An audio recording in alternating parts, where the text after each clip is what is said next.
Today, in the Lefebvre HR and Employment Law podcast, we're discussing the judgment in the case of Rain and JD Wetherspoon plc, in which the High Court was asked to determine whether personal data stored on a personnel file is processed when it is disclosed orally to a third party as a result of deception. A former employee of a pub chain brought a complaint against her employer in relation to a staff member disclosing her personal information to a third party. As part of her personnel records, the employee had provided her mother's phone number as an emergency contact. The employee was a domestic violence victim, and her former partner was placed on remand for offences against her, including harassment. Managers at the pub were aware of this.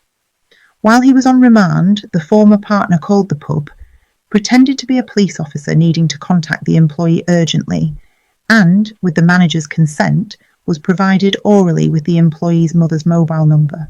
He then called the employee's mother, again pretended to be a police officer, and persuaded her to share her daughter's mobile phone number before proceeding to call the employee, abuse her, and make threats.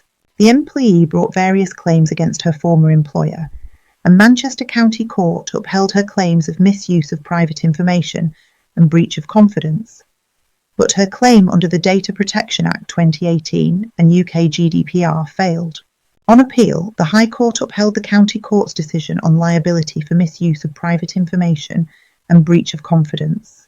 The High Court rejected the employer's argument that the employee's mother's mobile phone number did not constitute the employee's information and that she had no reasonable expectation of privacy in it. The facts of this case could be distinguished from a case involving a cyber attack by hackers, because the employer here had actively disclosed the information to a third party. The High Court went on to hold that the County Court had erred when it rejected the data protection claims. The oral disclosure of information can constitute processing for data protection purposes.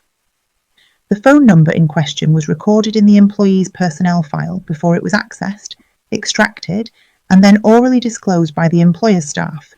This meant it fell squarely within the definition of processing in the UK GDPR. Finally, the High Court upheld the award of £4,500 in damages that had been awarded to the employee. The High Court's decision confirms that, where personal data is stored in a structured filing system and then is orally disclosed by the employer's staff, this will amount to processing for data protection purposes. This means the data protection principles must be complied with in such circumstances, and steps should be taken to preserve the security of the personal data. Look out for further episodes in this series to stay up to date on all things HR and employment law related.